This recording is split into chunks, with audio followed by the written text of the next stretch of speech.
On voit que certains évangéliques qui n'ont pas forcément vécu ces choses, il y avait des chants comme Descends, Esprit du Dieu vivant, sur notre pauvre race. Je ne sais pas si vous connaissez.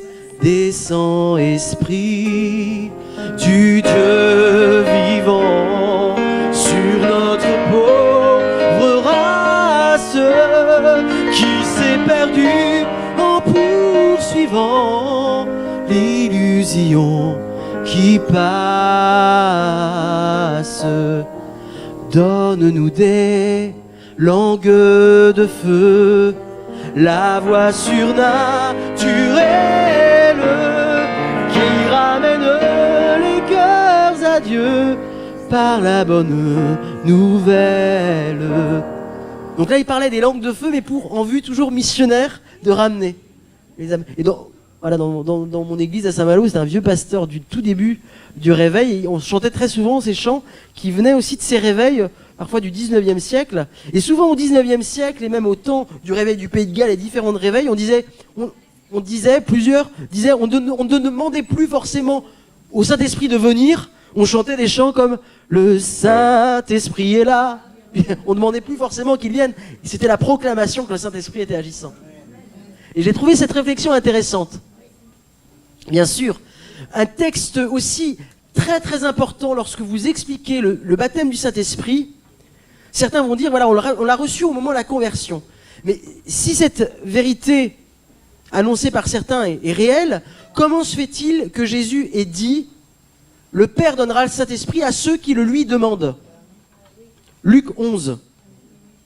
Et il y a toujours cette idée que je vous disais hier de lambano, ce verbe grec qui signifie quelque part saisir.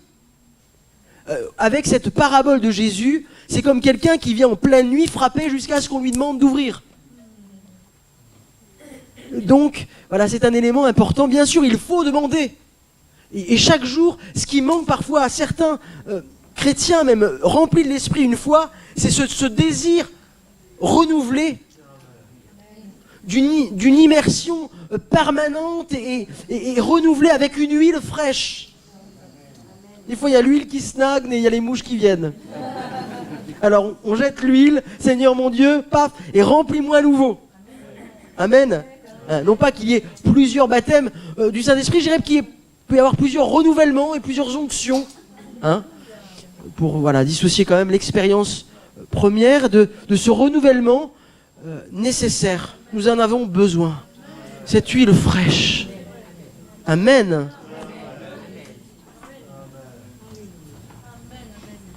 Vous êtes prêts à continuer ?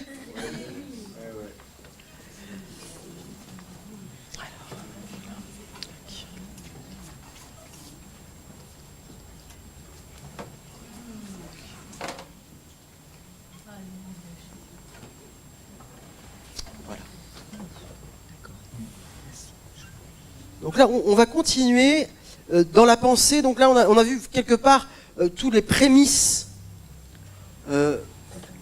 du contexte dans lequel le pentecôtisme va émerger. Donc ces mouvements de sainteté, Holiness Movements, vont être vraiment un lieu d'accueil, mais également l'église méthodiste. Et j'ai listé un petit peu, au moment du pentecôtisme, l'origine des différents pasteurs. Il est difficile de faire des règles. Il est vrai que c'est plutôt dans les milieux méthodistes et baptistes que le pentecôtisme a émergé, mais en Angleterre, c'était un prêtre anglican. En Allemagne, c'était un pasteur luthérien. Voilà. Donc, gardons-nous peut-être parfois de certains stéréotypes. Voilà. Il y a plusieurs réalités. C'est bien plutôt de mettre tout en perspective pour avoir une vision peut-être plus correcte de ce qu'est le pentecôtisme, y compris en France, des stéréotypes courent toujours, et c'est pourquoi je pense que le Seigneur a permis que je commence cette thèse sur le positionnement du pentecôtisme au sein du protestantisme français. On a fait une petite vidéo avec Jean-Yves Carluer lors d'un colloque à la faculté protestante à Paris. Vous pourrez trouver en tapant je pense Fabio Morin, Assemblée de Dieu, et Jean-Yves Carluer. Vous retrouverez sur YouTube cette petite vidéo qui exprime un petit peu la pensée, où on disait que les pentecôtistes étaient des catholiques mal repeints, sans culture, avec quasiment aucun lien avec, comment dirais-je, le protestantisme français, ou si peu qu'il n'était que ponctuel et vraiment insignifiant. Et en fait, du coup, pendant une quinzaine d'années, le Seigneur m'a demandé d'aller voir les premiers pionniers du pentecôtisme. Au début, le Seigneur m'a dit, voilà, tu vas voir Robert Boudéen. Et ce travail que je fais aujourd'hui, pendant 15 ans, au début, ça a commencé par une désobéissance. J'ai dit non, pas Robert Boudéen, c'est un géant spirituel qui m'impressionnait un petit peu plus que certains. Et donc du coup, j'ai commencé à appeler d'autres, mais Robert Boudéen est mort. Et là, le Seigneur m'a interpellé à nouveau en disant, si tu ne fais pas ce que je te demande, voilà, donc j'ai été repris sévèrement, mais avec amour, comme le Seigneur sait le faire. J'ai pu rencontrer quand même la famille de Monsieur Boudéen, mais là, j'ai considéré l'urgence, et le Seigneur me disait, va à Annemasse voir Henri Grisel, qui avait 92 ans, et c'était le seul encore vivant qui avait connu vraiment de si près le réveil de Toulouse, où l'église était passée de 17 à 1000 personnes dans les années 50. Et en fait, j'ai eu un tel appel, il a fallu que je cours là-bas. Voilà, quelques temps après, il a pu corriger le document, il est mort. Et en voyant avec l'église de Toulouse, en fait, il n'y a plus de traces d'archives, puisque la maison du pasteur avait brûlé. Donc cette injonction, en fait, n'était pas anodine, il y avait un but derrière. Voilà, je me suis régalé, je me suis gavé, comme disent les jeunes. Ça m'a nourri d'abord. Et en même temps, le Seigneur m'a demandé aussi d'aller dans les autres dénominations, parce que certains, par exemple à Toulouse, j'ai appelé récemment un vieux pasteur de 90 et quelques années, un vieux pasteur réformé, Monsieur Siguier, et il me disait, oh, mon cher Marcel Roux, on avait des études bibliques dans les années 50, avec les autres pasteurs réformés et les pasteurs des Assemblées de Dieu, Monsieur Grisel, et on étudiait la parole de Dieu. D'ailleurs, c'est suite à une de ces études bibliques que j'ai pris le baptême d'eau. Et il dit, Marcel Roux m'emmenait dans les conventions des ADD, etc. Je connais très bien. Oh là là, formidable. Donc vous voyez, il y a d'autres réalités. Et selon les régions, il y a eu des amitiés comme ça. En Bretagne, on a baptisé plusieurs pasteurs réformés. Gaston Ramseyer, Echner de Koenig, souvent c'était des nobles d'ailleurs, dans les Assemblées de Dieu. Guy Bonal aussi, qui était de la famille Pinault, s'est fait baptiser par immersion et baptisé du Saint-Esprit dans l'Assemblée de Dieu de Bruxelles, avec Monsieur Neuzy, un ancien baptiste. Mais ils sont restés pasteurs réformés, et au sein de l'Église réformée, jusqu'à aujourd'hui, il y a une trentaine, un peu plus quand même, qui sont baptisés du Saint-Esprit. Bon, sur les 400, et certains sont dans le libéralisme, mais ils luttent au niveau des attestants au sein de l'Église réformée. Et c'est un reste de pasteurs qui sont venus au Havre au moment du réveil de Pentecôte. Et ils ont encore leur lieu de rassemblement à Charmes, où David Bouillon, d'ailleurs un des référents, est venu à l'ITB il y a 2 ans pour intervenir et baptiser du Saint-Esprit, etc. Donc voilà, quand on considère le pentecôtisme, il faut le considérer aussi dans son ensemble, avec notre famille d'église. Alors, je crois qu'il faut avoir un juste regard sur nous-mêmes. On s'est parfois auto-flagellé en disant, voilà, on a tous les défauts. Je crois que lorsqu'on s'analyse, il faut aussi contextualiser les choses. Madame Quintin, qui était une vieille sévenole avec des familles qui remontaient jusqu'à la Réforme, disait, le chignon et la jupe, on l'a importé des églises réformées. C'est pas du tout pentecôtiste. Moi, j'étais dans une église presbytérienne en Écosse. Ils m'ont dit, oh, tu serais venu il y a 20 ans. On avait tous le chignon et la jupe. Ma grand-mère a le chignon, hein, donc il n'y a pas de problème. Hein. L'autre fois, j'étais à un enterrement de France Mission, d'un ami pionnier de France Mission, une dénomination des Frères Larges. Et tous les pasteurs et femmes de pasteurs, surtout les femmes de pasteurs avaient le chignon, de plus de 60 ans, ils avaient tout le chignon et la jupe. Et je dis, en fait, voilà, il y a une réalité qui était évangélique ou protestante. Et nous, on se l'est attribué en disant « Ah, les ADD, c'est ceci. Ah, les ADD, c'est cela. » Et je crois que c'est important d'avoir un juste regard. Le président des églises baptistes a dit que 25% des pasteurs baptistes abandonnaient le ministère. Faute morale, etc. Donc, quelque part, des choses qu'on s'est attribuées à nous-mêmes, pentecôtistes, en fait, c'est l'humanité. Et je crois qu'il faut parfois... le paternalisme, par exemple. Récemment, j'étais à une conférence et un responsable du CNRS disait les pasteurs réformés des années 70, c'était des vrais patriarches qui voulaient tout faire, ils laissaient de place à personne. Et je dis, tiens, C'est ce qui n'est pas vrai forcément, nous, dans les assemblées de Dieu, à toutes les époques. Puisque géographiquement, selon la personnalité, mais on en a connu. Avec aussi des ministères de puissance. Alors, il y avait le paternalisme aussi dans les entreprises à la même période. Et je crois qu'il est important d'analyser notre histoire en mettant les différents éléments sociologiques, culturels. En Bretagne, par exemple, les curés réprimandaient, excluaient des terrains de foot si le short n'était pas à telle hauteur, etc. Et quelque part, c'est pas forcément du légalisme, c'était un aspect culturel qui est devenu une loi, mais qui était aussi courant dans la société à certaines époques. Alors parfois, on les a prolongés. Je discutais hier avec Madame Giordana de l'Action biblique.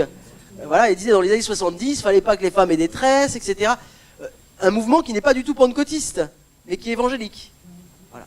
Petite parenthèse, mais qui permet aussi de recontextualiser les choses et se replacer dans le contexte historique. Désolé pour cette digression, mais je pense que c'est un élément important qui parfois permet d'avoir un peu de recul sur ce que l'on dit ou l'on vit. On retrouve également des traces de pentecôtisme en Russie tout d'abord, en 1855, dans l'église orthodoxe. Alors, certains disent des centaines de milliers. Moi, je diminuerai un petit peu parce que voilà, j'ai trouvé ça dans différents documents. Notamment, vous retrouverez ça dans le livre de Démos Chakarian, qui a été cité par notre frère Bruno mardi. Dans le livre Les gens les plus heureux sur la terre, il parle que dans sa famille, en Arménie, dans les années 1880, des orthodoxes russes sont venus et leur ont apporté les charismes, dont des langues, etc.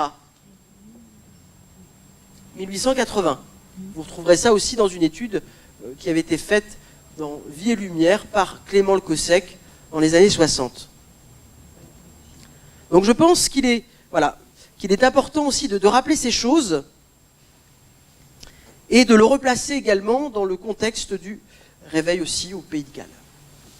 Alors, Hollenweger, l'historien Hollenweger, qui est vraiment une référence, a donné du pentecôtisme une définition que des historiens comme Jean-Yves Carluer est un historien très intéressant puisqu'il est spécialiste français du protestantisme et issu de l'église réformée puis baptiste. Petit, sa famille est venue à la Pentecôte à Saint-Malo en Bretagne et son fils est pasteur de l'église de Créteil. Vous l'avez reçu. Donc c'est une vieille famille huguenote et lui, historien spécialiste du protestantisme dans les grandes facultés, il a écrit des livres et aujourd'hui ancien et prédicateur dans l'Assemblée de Dieu de Brest. Et donc c'est vraiment une référence universitaire. Il considère que la définition d'Hollenweger, à savoir tout mouvement fondé sur la possibilité d'une double ou triple expérience, n'est pas forcément juste. Hollenweger avait une définition qui n'est peut-être pas forcément juste, puisque je vous l'ai dit, d'autres mouvements avant le pentecôtisme avaient déjà cette définition de double ou triple expérience, comme le méthodisme. Voilà. Donc, une meilleure définition serait celle de Robert Anderson. Le pentecôtisme est un mouvement dans lequel le parler en langue est considéré comme un signe du baptême dans l'esprit pour l'individu, un signe de deuxième Pentecôte pour l'Église et un signe de l'avènement imminent du Christ. Alors, voilà, c'est un signe. Alors, certains vont parler de signe initial, c'est ce qui nous distingue dans les assemblées de Dieu, mais on peut dire signe récurrent, signe caractéristique. J'aime beaucoup le signe caractéristique, puisque Pierre dit ils ont reçu le Saint-Esprit aussi bien que nous, c'est-à-dire qu'on peut saisir l'Esprit, mais moins bien. Donc ils l'ont reçu aussi bien que nous, car ils les entendaient parler en langue et glorifier Dieu. Donc c'est un signe caractéristique, récurrent. Si vous retrouvez face à des gens qui buteraient sur le mot initial, bon, moi je dirais que voilà, c'est comme le bouchon de champagne qui saute, voilà, bon. Mais c'est pas parce que c'est le premier qui sort que c'est le seul. Mais en tout cas, si ça rebute quelques-uns, utilisez peut-être l'expression signe caractéristique, qui permet d'identifier, car ils les entendaient parler en langue. Et glorifier Dieu. Voilà. Et c'est vrai quand même que le développement colossal du pentecôtisme s'est passé quand même entre 1901 et 1906. Alors, je vous ai retrouvé en France, par exemple, un précurseur du pentecôtisme dès 1848. Voilà, c'est une découverte aussi de Jean-Yves Carluer. C'est un pasteur méthodiste anglais qui vint exercer son ministère à Boulogne dès 1846, puis à Paris jusqu'en 1850. Il écrit un livre intitulé donc La langue de feu, qui va avoir un impact sur la théologie cessationniste. D'ailleurs, ce passage, traduit en français, a été enlevé. Ce livre, dans la traduction en français, ils ont enlevé, a priori, ce passage, mais on le retrouve dans la traduction, dans l'original anglais. Et William Arthur, c'est une découverte très récente, qui date de l'année dernière, il y a 2 ans. Je suis persuadé que celui qui recherche le don de guérison, le don des langues, ou toute autre manifestation miraculeuse du Saint-Esprit, a 10 fois plus de bases scripturaires sur lesquelles se fonder que n'en ont dans leur incrédulité ceux qui n'espèrent pas une force surnaturelle dans la sanctification du croyant, une aide surnaturelle pour la prédication, l'exhortation ou la prière. Et c'est un homme qui a prêché en France, à Paris. Donc certainement, on le voit dans ce livre, s'il en a fait un livre sur la langue de feu, c'est qu'il a certainement prié pour la France. Donc c'est beau de voir que dès le 19e siècle, des hommes ont imploré l'Éternel pour que ce réveil vienne, que cette puissance soit manifestée entièrement.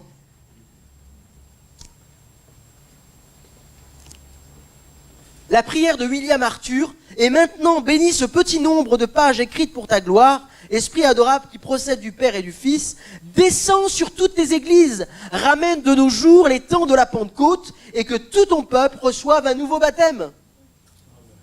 Ô daigne-nous envoyer encore des langues de feu, couronne ce 19e siècle par le réveil d'une religion pure et sans tache, que ce réveil soit plus grand encore que celui du siècle dernier, plus grand que celui du 1er siècle, plus grand en un mot que toutes les précédentes manifestations, et vous ferez de choses plus grandes, disait encore le Seigneur, puisqu'elle, avec un rayonnement, non pas plus grande en teneur, mais plus grande peut-être au niveau de l'espace géographique et de l'impact mondial.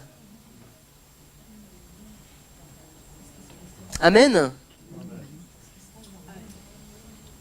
Bon, on l'a vu, donc l'impact de Toray, un peu partout, en Australie, des groupes de prière, en Angleterre, voilà, partout, des groupes de prière se mettent en place au 19e siècle et les gens hurlent pour un réveil.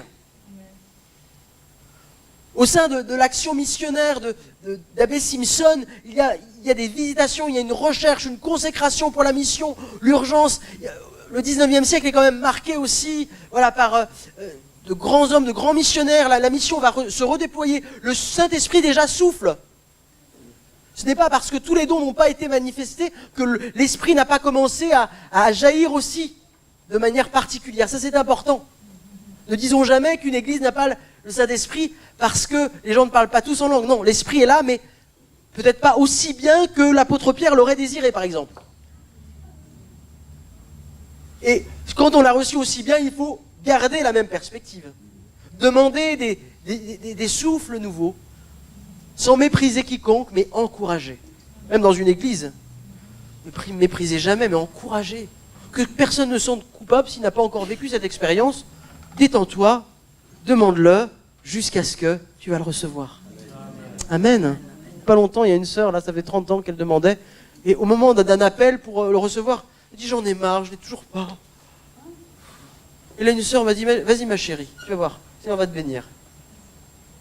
Elle n'a pas donné un coup de bible sur la tête en disant, t'en es encore là. Non, vas-y ma chérie.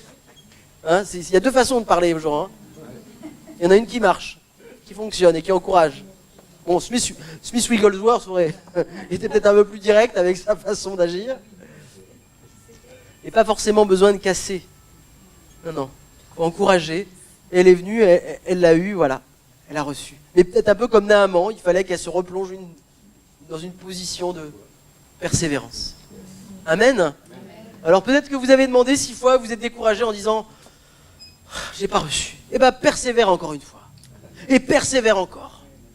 Amen. Jusqu'à ce que. J'aime bien les jusqu'à ce que du Seigneur.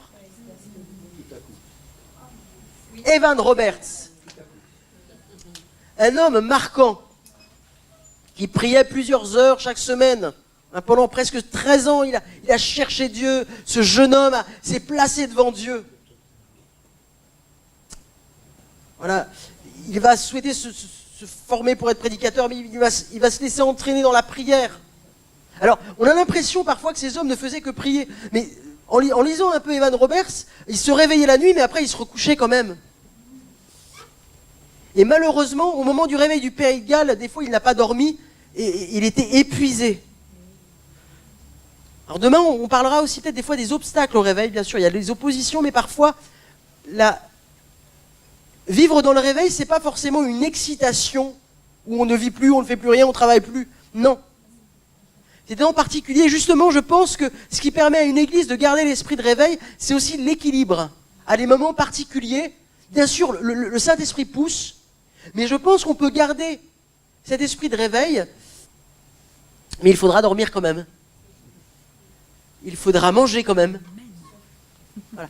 Et il y a des moments, le Seigneur va nous pousser pour un temps particulier, et c'est là que les conducteurs spirituels ont besoin. C'est pas toujours simple, hein. Voilà. On vit quelque chose un soir, est-ce que le lendemain on le revit de la même manière? Pas forcément. Fadia Ilovski, qui est un historien justement qui a fait l'histoire, la biographie de John Wesley, s'est converti au moment du début du réveil de Pentecôte en France. Donc c'est un grand historien réformé. Il était même membre de l'église de Thomas Roberts à Paris. Après, il déménage à Louviers, il va dans l'Assemblée de Dieu. Après, il va à Évreux, il va dans l'église pentecôtiste d'Émile Dallière. Après, il retourne dans l'église réformée. Et tout en étant réformé, il intervient dans les congrès nationaux des Assemblées de Dieu. En 53, donc 25 ans après, on le voit dans le Viens-et-Voix, avec le président des baptistes en 53, ou en tout cas le référent dans le Nord, Jean Werner. Et ce frère me disait, au moment du renouveau charismatique, il y a clairement une action de Dieu, c'est indéniable. Certains, voilà, tous ces baptêmes du Saint-Esprit ne viennent pas d'autre part que du Saint-Esprit, mais il y a des moments où on a voulu refabriquer l'ambiance qu'on avait eue à la Pentecôte, ou revivre des fois, et c'est un danger, vouloir absolument revivre de la même manière. Élie, qui avait vu le feu tomber sur les prophètes de Baal, des moments a vu aussi le Saint-Esprit agir par un souffle doux et léger. Et je crois que c'est un écueil aussi dans le réveil. Il faut considérer le réveil dans ce que Dieu veut. Qui va à un endroit agir d'une telle façon, à un autre d'une autre. Et je crois, voilà, malheureusement, à un moment donné de ce réveil qui est prodigieux, Evan Roberts va, s'arrêter, se retirer, parce que certains lui disent « tu enlèves la gloire à Jésus ». Parfois, c'est aussi des paroles qui peuvent bloquer. Ça appartient à Dieu, on ne sait pas forcément qu'est-ce qui a pu bloquer Evan Roberts. Donald G. disait au sujet du réveil du Pays de Galles, 1904-1905, qui s'est prolongé quand même, il est impossible de dissocier le mouvement de Pentecôte de cette visitation remarquable de l'Esprit de Dieu. Ceux qui n'ont pas connu cette époque ont du mal à comprendre l'impression profonde que fit le réveil gallois sur le monde chrétien. Des visiteurs venaient de partout, etc. Et par exemple, dans le livre Les prophètes protestants, il est écrit qu'une femme galloise parle en hollandais, une langue qu'elle n'a pas apprise, et un Hollandais présent constate que cette femme n'a jamais appris cette langue. Donc il y a eu quelques manifestations aussi pentecôtisantes, qui n'étaient pas la majorité, mais voilà, il y avait déjà une onction particulière, et aussi des signes particuliers qui ont commencé à se manifester. Ma réflexion actuelle dans cette thèse, c'est de considérer le pentecôtisme français. En regardant l'ensemble des pionniers du pentecôtisme français, je pense que l'influence du Pays de Galles est plus forte probablement qu'Azusa Street pour les assemblées de Dieu françaises. Ce n'est pas forcément le cas pour, par exemple, la Norvège, avec Barat, qui a été à New York, où des gens d'Azusa Street avaient été là. Il y a une sorte de traçabilité. Nous avons bien sûr un lien avec Azusa Street, mais lorsque l'on considère par exemple Thomas Roberts, le premier pentecôtiste, dont j'ai retrouvé la fille il n'y a pas très longtemps, qui est venu en 1926 à Paris. Il s'est converti au sein de cette mouvance du Pays de Galles avec les frères Williams. Il y a un livre d'ailleurs, les frères Williams, aux éditions Foi et Victoire, qui retrace un petit peu cette traçabilité entre le mouvement du Pays de Galles et l'église pentecôtiste apostolique avec laquelle la doctrine est quasiment identique aujourd'hui. Donc là, premier pasteur pentecôtiste qu'on voit présent à toutes nos conventions jusque dans les années 60. Voilà.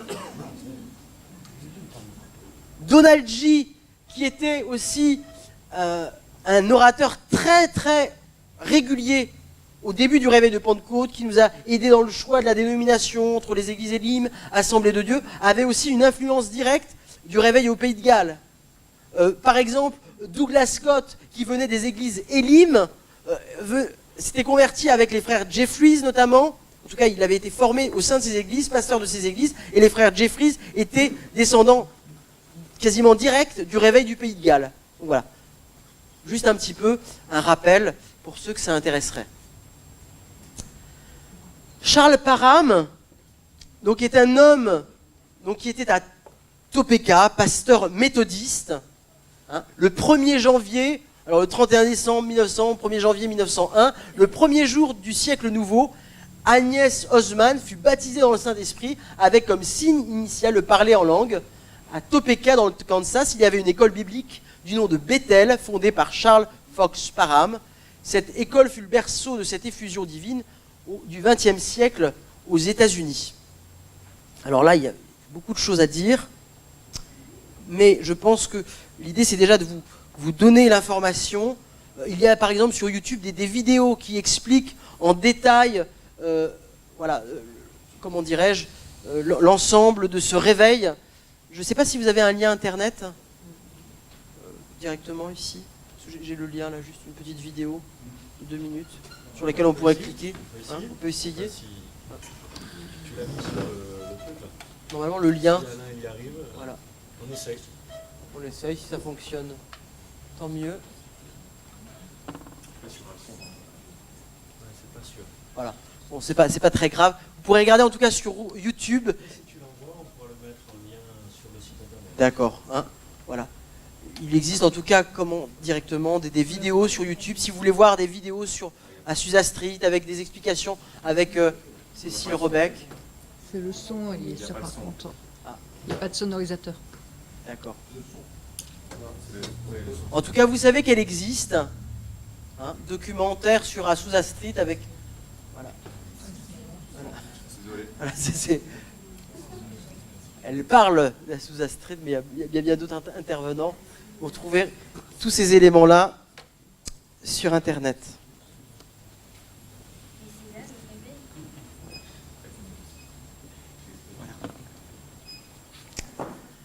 Alors, William Seymour est intéressant parce qu'il faut se replacer dans le contexte aux États-Unis. Dieu va utiliser non seulement Charles Parham, théologien, blanc, méthodiste, acceptable entre guillemets, mais Dieu va utiliser un William Seymour, noir, en pleine ségrégation raciale. Vous avez eu la conférence mardi avec Martin Luther King. Voilà. Cette ségrégation a duré longtemps. Et comment dirais-je, Seymour s'est converti en 1900. C'est un fils d'esclave, pauvre, autodidacte, qui a appris seul à lire, borgne et couvert de cicatrices, mauvais orateur, déjà âgé, célibataire à ce moment-là, etc. Il entend un parler en langue et il écoute l'enseignement de Parham à Houston, au Texas, en 1905, dehors ou dans le couloir. J'ai utilisé les choses faibles de ce monde pour confondre les sages. Amen. J'ai mis une petite vidéo sur ma page Facebook avec une sœur Tzigane, la sœur du premier miraculé parmi les Tziganes. J'en ai écrit un livre qui est là. D'ailleurs, ça peut vous intéresser sur le réveil parmi les Tziganes. Et en fait, on parle souvent de Clément le Cossec, mais Clément le Cossec a toujours dit que le premier pasteur qui a apporté le réveil parmi les tziganes, c'était Alfred Jitnar. J'aurai l'occasion de vous en reparler, j'espère, cet après-midi. Et cet homme était un mineur du nord de la France. Le Seigneur l'a élevé, etc. Mais il a touché un peuple gitan. L'église ADD de Valence a été fondée suite à une visite d'archanges et des commandos de la foi, où il y a tellement de monde que même la femme du pasteur réformé convainc son mari, Monsieur Bechdolf, qui aussi va être baptisé du Saint-Esprit plus tard, et on prête le temple réformé avec un pasteur tzigane. Et la moitié de l'Assemblée de Dieu de Valence est composée de réformés d'un certain niveau intellectuel. Et en même temps, ce même tzigane touche tout le milieu de zarbiste. Excusez-moi. Il est parti dans la Russie, là, tout à l'heure. Tout le milieu d'arbistes à Montélimar, et plusieurs frères voilà, vont constituer l'ossature de l'Assemblée de Dieu de Montélimar. Voilà. Donc l'Esprit souffle où il veut, quand il veut, et il utilise qui il veut. Même William Seymour, qui n'est pas né à la bonne époque, dans le bon endroit, mais Dieu va l'utiliser. Quel que soit ton âge.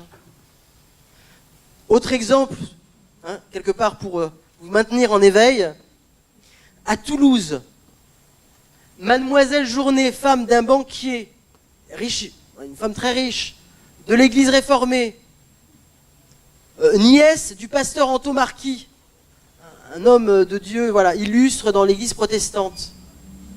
Monsieur Anto Marquis nous a vraiment bénis. Il écrivait aussi, il a accepté des articles dans le Viensévois. Et cette femme, à un âge avancé, a été baptisée du Saint-Esprit. Elle est saisie par l'Esprit de Dieu un soir, et le Seigneur lui dit, va chez le fils de ton ami, Charles Gisquet, qui avait un enfant né aveugle. Madame Journet, plutôt, va tardivement frapper à la porte de Charles Gisquet, qui était, voilà, on peut dire athée notoire, communiste, syndicaliste, et qui était venu une fois, sa mère chrétienne lui avait dit, je t'invite à une réunion sans lui dire qu'elle était chrétienne, c'était forcément une réunion chrétienne, et elle avait trouvé ça, voilà, plutôt limite comme procédure, et donc, voilà, plutôt opposé clairement à l'évangile, et cette vieille dame, poussée par l'esprit, vient frapper à la porte. Monsieur Gisquet est au travail, ou en réunion syndicale. Madame Gisquet ouvre. À 10 secondes près, elle était habillée, elle avait le bébé sous le bras, Bernard Gisquet, qui était né aveugle. Et elle allait se jeter sous un pont, elle ne pouvait plus supporter la maladie de son fils. Donc elle avait mis son manteau, elle partait se jeter sous un pont. Quand cette vieille mamie, voilà, réformée, qui vivait ses premières expériences pentecôtistes, arrive, quelques secondes près, elle lui dit, voilà, Jésus veut rentrer dans votre famille, demandez à votre mari de prier pour votre fils ce soir quand il va rentrer. Elle parle de Jésus, elle impose même pas les mains, elle prie même pas a priori, elle dit à Madame Gisquet, demandez à votre mari de prier. Mais Madame Gisquet dit, mais vous savez comment il est. Et cette phrase, demandez à votre mari de prier pour votre fils. Le témoignage a été paru il n'y a pas très longtemps, lors de la nécrologie dans le Pentecôte de Charles Gisquet. Et là, le soir, en tout cas plus tardivement, Charles Gisquet rentre, sa femme lui explique qu'en une nuit, il aurait pu perdre sa femme et son fils, son monde s'écroule, il accepte de prier en disant, Dieu, je ne te connais pas, fais quelque chose pour mon fils, si tu existes. Et le lendemain matin, l'enfant voyait. Et les deux sont devenus pasteurs. Et Bernard est aussi pasteur. Et représentant aussi de la Fédération protestante à Toulouse, et pasteur des Assemblées de Dieu. Des gens intellectuellement bien construits, et qui ont vécu ces choses. N'est-ce pas merveilleux? Amen. Dieu utilise qui il veut, quand il veut. Voilà. Je reviens donc à William Seymour. Je vous passe tous les détails. Il devint pasteur d'une église de Saint-Denis noire à Los Angeles, exclu pour avoir prêché l'évidence initiale du parler en langue, appelé par un petit groupe noir de la famille, un petit groupe de maisons chez la famille Asbury, au 214 Bonnie Brae Street, rejoint par quelques blancs d'un autre groupe indépendant en mars 1906. Le 9 avril 1906, baptême du Saint-Esprit, cette personne et les foules arrivent par dizaines, voire centaines. Le 312 Azusa Street est loué, c'est une ancienne église méthodiste devenue entrepôt et écurie. Le premier service a lieu le 14 avril. Et là, vous avez pas mal de documents. Bartleman, un journaliste, a notifié tous les événements, parfois pas toujours facile non plus à gérer ce mouvement de réveil. On est en train de faire traduire un livre actuellement pour montrer un petit peu voilà, les difficultés qu'ils ont eues, mais toutes les bénédictions qui ont rejailli.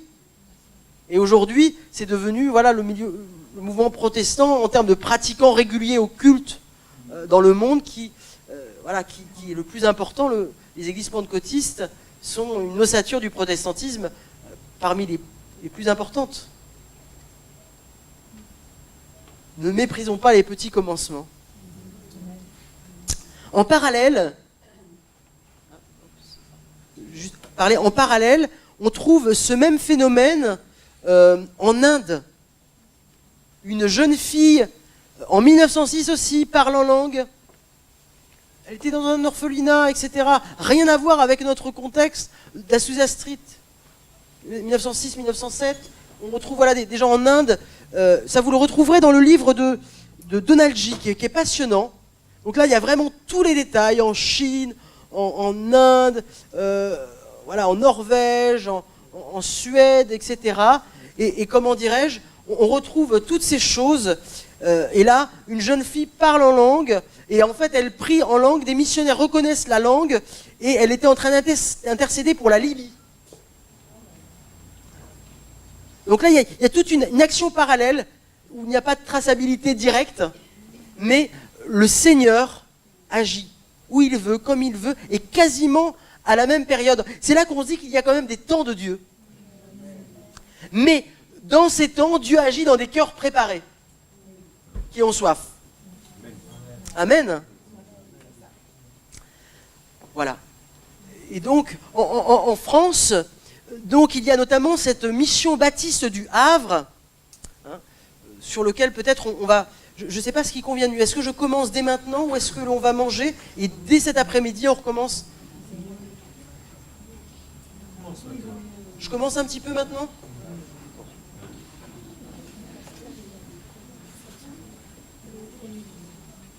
Voilà. Donc je vous ai mis quelques livres comme ça sur... que je vous ai cité tout à l'heure. Il y a Le Réveil au Pays de Galles d'Henri Bois qui est intéressant. Et tous ces livres sur le réveil. Lorsque le vent souffla dans le port du Havre. Pareil, si l'on se replace dans le contexte du port du Havre, certains parlent de proto-pentecôtisme. Certains qui ont eu des liens directs avec des Havrais, il y a le Lord Rastock. Voilà, des gens de la haute société aussi qui ont vécu des dons de guérison. Et c'est au sein aussi, il y avait des missions méthodistes qui étaient très réveillées. Certains frères et sœurs de ces milieux soupiraient après le réveil, qui était une des villes des plus pauvres de France. Et malheureusement, on a parfois attribué l'étiquette aux assemblées de Dieu en disant, voilà, c'est né dans des milieux ouvriers pauvres. En fait, c'est le Havre qui était comme ça, la ville était comme ça. Et une des premières guérisons, en 1930, s'est passée avec la femme du commandant. Donc, attention aux stéréotypes. À Paris, dans les années 40, dans l'Assemblée de Dieu, il y avait des clercs de notaire, des profs de mathématiques, etc. Parce que Paris est une autre ville que le Havre. À Bordeaux, un peu plus tard, les premières pierres, c'est un expert comptable, la femme d'un pasteur réformé, et monsieur Marcadier, qui était responsable des écoles du dimanche à l'église réformée de Bordeaux. Donc, il est difficile d'effectuer des généralités, puisque selon la ville, la population qui venait était différente. Au Havre, c'était une ville pauvre, insalubre. Et parmi les marins, il y avait aussi beaucoup d'alcool, beaucoup de problématiques sociales. Et on avait fondé le Ruban Bleu à la fin du 19e siècle, hein, un restaurant de tempérance. Mais en même temps, il y avait également, comment dirais-je, d'autres missions, méthodistes, l'Armée du Salut. Hein. Toutes ces missions étaient aussi des missions de réveil. Et dans l'Armée du Salut, il y a eu également des actions de Dieu particulières où les dons du Saint-Esprit sont manifestés.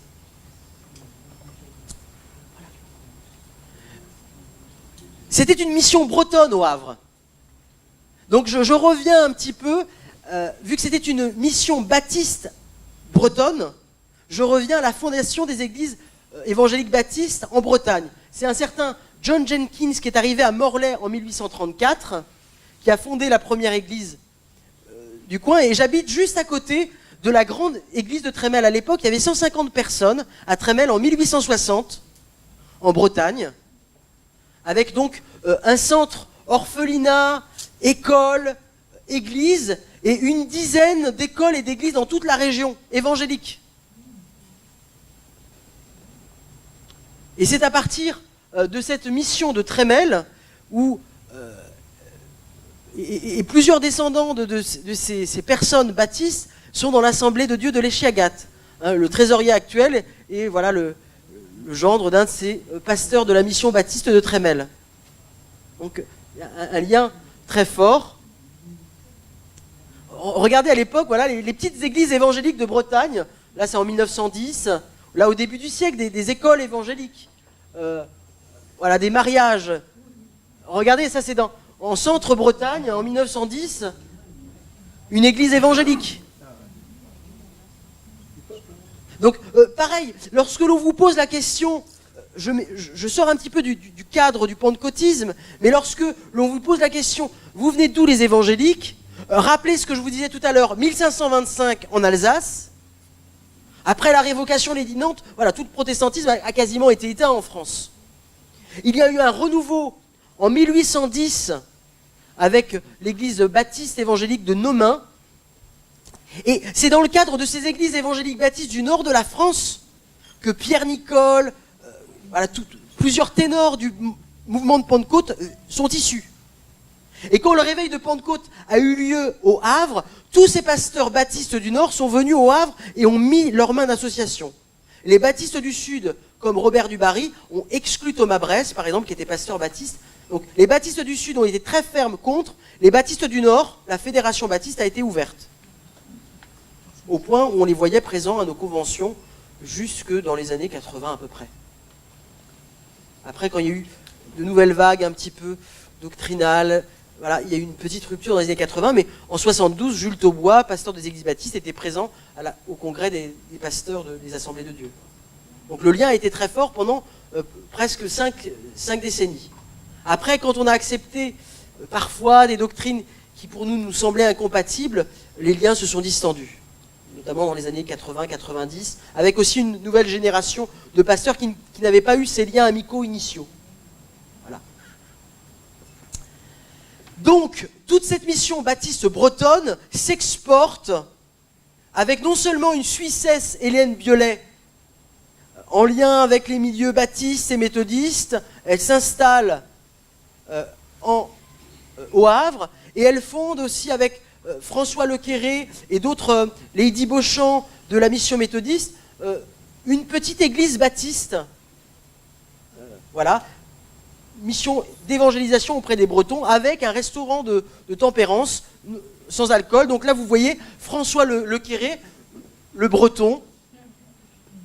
Son fils, Guillaume Lequéré, vient d'être reconnu juste parmi les nations à Trémel l'année dernière. Le préfet était là, etc. Et son fils, ce vieux tonton Tom, comme on l'appelait, au moment du réveil de Zigane, était appelé par les pasteurs pour prier pour les enfants notamment. Il était un moyen de bénédiction. Et son petit-fils, Guillaume Lequéré, était prédicateur dans l'Assemblée de Dieu à Brest et au moment du réveil de Zigane. Donc il y a vraiment une filiation qui est claire, nette et précise.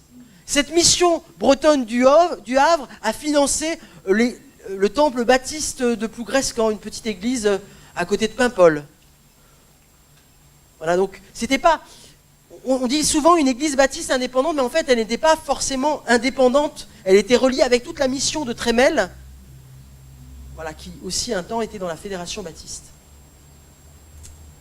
Et au sein de ce petit groupe, on a commencé à accueillir au début du siècle Vincent Desseine, voilà, tout début du siècle, dès 1907, 8, on commence à accueillir des pentecôtistes. Wigglesworth est venu, comme je vous le disais hier, Paul Mann d'Amsterdam, si je ne me trompe, et d'autres sont venus, d'autres référents du pentecôtisme. Ils soupiraient après la guérison et le baptême du Saint-Esprit. Et quelques-uns ont été baptisés à ce moment-là du Saint-Esprit, mais ce n'a pas été l'effusion qu'on a connue en 1930. Voilà, donc là c'est Guillaume, le fils de François Lequéré qui était au Havre. Voilà. Donc on va dire que c'est le grand-père François Lequéré, le fils tonton Tom, et Guillaume Lequéré qui a amené aussi toute la famille Carluère au pentecôtisme, puisqu'ils étaient en famille. Donc vous voyez, il y a une vraie filiation qui est là au sein de nos églises, qu'on ne connaît pas forcément. Voilà. Donc là, il est quelle heure? Il est midi. Bon, je vais continuer un petit peu. Douglas Scott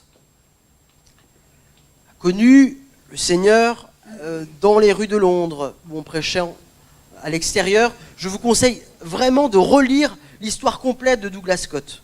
Hein, ce livre, que ce soit celui-ci ou le pentecôtisme au pays de Voltaire, nous présente quand même de manière assez complète le parcours de Douglas Scott. Son fils est venu il n'y a pas très longtemps d'ailleurs à Marseille, j'ai pu le rencontrer, c'était intéressant, il a prêché dans l'assemblée de Marseille. Vous avez aussi le livre Smith-Wigglesworth, très intéressant. Smith-Wigglesworth, par exemple, autant Donald-J, donc était d'origine baptiste, converti dans le milieu congrégationaliste, un peu type l'Assemblée de Frères. Smith-Wigglesworth, lui, de famille anglicane, il allait de temps en temps avec sa grand-mère à l'église méthodiste, et après avoir fait sa communion dans l'église anglicane, il est venu à l'Armée du Salut avec son épouse. Voilà. Et ensuite, il est devenu pionnier du pentecôtisme. Monsieur Burki était de l'Armée du Salut. Grande famille d'officiers de l'Armée du Salut. Et sa femme venait de l'église réformée de Marseille. Donc voilà, tout. Monsieur Quintin venait de l'Assemblée de Frères de Marseille. Voilà, tous ceux qu'on a connus, en fait, finalement, venaient de familles évangéliques, protestantes, différentes, et c'est souvent eux qui ont eu un rôle de ténor. Monsieur Aguila venait de l'église réformée de Mostaganem, avec Monsieur Vicedo, l'église réformée, et ils étaient tous passés à l'action biblique. Et au sein de l'action biblique, la maison de la Bible, hein, vous voyez le lien, l'ensemble de ce groupe est venu à la Pentecôte. Georges Bertalon, également, faisait partie de l'église réformée et avait fait la faculté d'Aix-en-Provence, etc. Donc, quand on trace tous ceux qui ont un rôle important au sein des assemblées de Dieu, c'était souvent des sommités, parfois comme Thomas Roberts, qui connaissait tous les grands du protestantisme français. Il avait fait la faculté de Montpellier. Monsieur Mattei avait fait la faculté de Montpellier. Il a fondé les assemblées de Dieu en Corse. Il était pasteur réformé en Bretagne, Monsieur Mattei, par exemple. Il s'est fait mettre à la porte en un jour lorsqu'il a parlé du baptême du Saint-Esprit. Il s'occupait de 3 églises. Douglas Scott reçoit son appel en Angleterre. Il implante des églises en Angleterre. Il semble avoir un appel pour aller au Congo. Et là, le Seigneur lui dit, j'ouvrirai, je crois suite à un don spirituel, j'ouvrirai d'abord une première porte et ensuite une deuxième. Et alors qu'il vient une première fois en 1927, c'est en 1930 où il veut vraiment apprendre le français, que le réveil éclate. Donc là, vous avez vraiment tous les détails. Je ne vais pas m'attarder sur toutes ses expériences. Il arrive en France, un gazé de guerre qui était pensionné également, est guéri. Cette femme du commandant, le commandant parle à de nombreux marins. Et là, les foules viennent, dans les tramways, on chante les cantiques. C'est extraordinaire. Centaines de personnes, et l'on vient de loin. Il y a des photos où aujourd'hui, on a réussi à identifier qui était sur la photo. J'ai retrouvé par exemple un ménonite, hein, Étienne Crémer, si je ne me trompe pas, qui a écrit le livre sur les ruses de Satan, étaient venus au Havre en 1934. Émile et Louis Dallière, deux pasteurs réformés. Émile a quitté l'église réformée d'Évreux pour fonder une église indépendante, puis il s'est rattaché à la fin de ses jours à l'Assemblée de Dieu avec Moïse Harou. Et Louis Dallière, lui, au sein de l'église réformée, a essayé de distiller cette vie de l'esprit pour essayer de sauver les restes au sein de son église. Alors comment considérer ces choses? L'esprit n'est-il pas capable de demander à l'un de vitaliser et d'évangéliser partout, et à l'autre de distiller son esprit de grâce, puisque cela a eu aussi quelques fruits? Gardons-nous de juger. L'esprit souffle où il veut, il peut demander quelque chose à quelqu'un et demander quelque chose de complémentaire à un autre qui semble à première vue opposé et qui finalement contribue à cette même bénédiction. L'esprit veut aussi rassembler. Amen. Je crois que c'est important quand on analyse tous ces événements de considérer cette pluralité de l'action de Dieu. Cette diversité, cette richesse, cette sagesse infiniment variée. Douglas Scott, son objectif n'était pas de créer une nouvelle dénomination, mais de réveiller les églises protestantes existantes. Donc, après ce réveil au sein de l'église baptiste du Havre, il est invité par Paul Pelcet, qui vient aussi, me semble-t-il, Paul Pelcet avait l'habitude de venir au Havre, et en tout cas il est accueilli dans les églises baptistes du Nord, La Fère, Roubaix, etc. Et là, Pierre Nicole, Jean Werner. Pierre Nicole reçoit l'appel, lui, de quitter la fédération baptiste pour implanter des églises protestantes évangéliques pentecôtistes à Rouen, là où il n'y avait que l'église réformée. Un travail missionnaire. Et à d'autres, comme Jean Werner, de rester au sein de l'église baptiste tout en venant à nos conventions, participant. Ce n'est pas un phénomène isolé. Jean de Rougemont, par exemple, est un fils du professeur Jean de Rougemont qui travaillait avec Godet, Bonnet à Neuchâtel. Jean de Rougemont est pasteur de l'église réformée à Chalon-sur-Saône. Je viens de recueillir là récemment les documents de l'église réformée et il vient à Caen dans les pastorales Assemblée de Dieu, alors qu'il est encore pasteur de l'église réformée de Chalon-sur-Saône. Et 2 ou 3 ans après, il rejoint Pierre Nicole pour fonder une école biblique à Rouen et devient pasteur des Assemblées de Dieu. Voilà, il avait fait l'école de théologie de Neuchâtel, la faculté de théologie. En même temps arrive Monsieur Prodon, qui lui avait fait la faculté de Genève, protestante. Il vient au Havre se former, pasteur à Argenteuil, et ensuite en 1948 rachète le château de Jouy-en-Josas pour fonder. En fait, il y avait 2 écoles bibliques dans les Assemblées de Dieu en 44, de 44 à 48. Une à Rouen. Donc je ne sais pas si j'ai des photos. Voilà.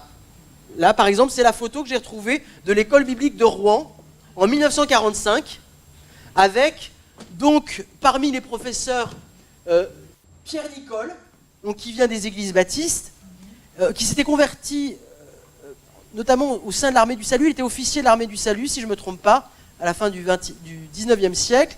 Il avait été pasteur aussi, missionnaire, pasteur d'abord dans le nord de la France parmi les baptistes, après en Algérie.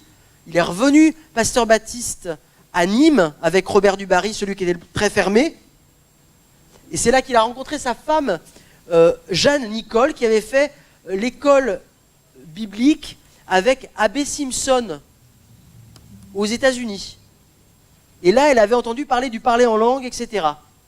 Donc voilà, une femme aussi qui l'a beaucoup aidée. Elle enseignait dans l'école biblique l'anglais,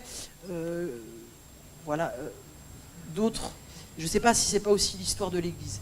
En tout cas, voilà, des matières non doctrinales, mais elle participait aussi dans l'école. Et je viens de retrouver, il vient de mourir il y a 2 semaines, Gilbert Bouc, qui était le dernier étudiant encore vivant. Je l'ai interviewé l'année dernière. Il était là dans cette école. Il me disait donc qu'il y avait Jean de Rougemont, le pasteur réformé, mais il y avait également Émile Dallière qui était aussi formé. Il y avait Thomas Roberts qui venait enseigner dans cette école. Et donc là, la femme de Moïse Lormier, M. Molenda qui a joué aussi un rôle important dans le réveil de Zigane, René Joutet, dont j'ai le bras droit dans l'église de Lannion, M. Davout, qui a été le premier directeur de l'école biblique, ont tous suivi ses cours. Et par exemple, Madame Lormier avait fait l'école, son mari ne l'avait pas fait, mais était dans l'église de Rouen. Donc il assistait le samedi à certains cours. Et il utilisait tous les cahiers. Il y avait aussi comme professeur René Fauvel, qui était pasteur de l'église réformée d'Argicourt, puis il avait fait la faculté protestante de Paris, marié par le président de la fédération protestante, Marc Bogner. Il était pasteur des Assemblées de Dieu. Donc c'est des gens qui avaient une culture intellectuelle. Alors on peut se dire, dans les années 30, il n'y avait pas d'école biblique. L'école biblique n'est intervenue que dans les années 40. Mais parce que dans les années 30, la plupart avaient été formés. Le pasteur de l'Assemblée de Dieu de Cannes, Monsieur Ingrand, était pasteur réformé. Il avait fait aussi certainement la faculté, etc. Et se réunissait dans la chapelle anglaise. C'est là que Madame Arnera, la femme du responsable de l'Assemblée de frères, allait au culte chez les frères et faisait toutes les réunions chez les pentecôtistes. Et elle a dit à son fils maintenant, Alexandre, quand, dans les années 50 en Algérie, s'est converti à l'Assemblée de Dieu. Vous voyez, il y a quand même une autre réalité qui était là. Thomas Bress venait aussi enseigner. Et donc il y avait cette école biblique de Rouen, et en parallèle, il y avait l'école biblique de Vincennes, où il y avait aussi une trentaine d'étudiants, et 150 par correspondance en 47. Avec cours de grec, etc. Et ces cours, en fait, se sont diffusés. J'ai retrouvé des pasteurs qui ont la cinquantaine à Paris, ont bénéficié de tous ces cours, qui se prêtaient de pasteur en pasteur. À Paris, il y avait des formations d'anciens dans les années 60, avec tous ces vieux pasteurs. Voilà, et on formait les anciens, une quinzaine, une vingtaine d'anciens ont été formés. Des gars, un frère là des frères plutôt, un frère par exemple de l'église actuelle de Montluçon, qui nous accueille souvent en pastoral, avait fait sciences politiques et a été formé comme ancien dans le cadre de ces pasteurs qui avaient suivi l'école biblique de Vincennes, où enseignait également Gaston Verneau, qui était missionnaire avec Albert Schweitzer. Tous les enfants Verneau, Jacques Verneau est né à Lambaréné. En tout cas, Lambaréné. En tout cas, j'ai rencontré la fille de Monsieur Verneau, elle est dans l'Assemblée de Dieu de Pontoise. Donc en fait, il y a une vraie filiation qu'on ignorait. Mais vu que chacun venait de milieux protestants différents, et vu que certains avaient vraiment vécu un vrai rejet, ils n'en ont pas parlé une fois qu'ils sont venus à la Pentecôte, oubliant ce qui en entend en arrière, ils ont tellement souffert parfois. Pas tous. René Fauvel était pasteur réformé, baptisé en 31, il est devenu pasteur Assemblée de Dieu en 36. Voilà. Selon les contextes, c'était plus ou moins facile de subsister quelques années. Voilà. Je crois que c'est bien, on va arrêter là pour l'instant. Ça fait beaucoup d'informations. Et vous voyez quand même, il y a un lien direct. On ne vient pas de nulle part. Le ciel ne nous est pas tombé sur la tête. Mais le Saint-Esprit a continué son œuvre qu'il avait déjà commencée. Voilà. Voilà.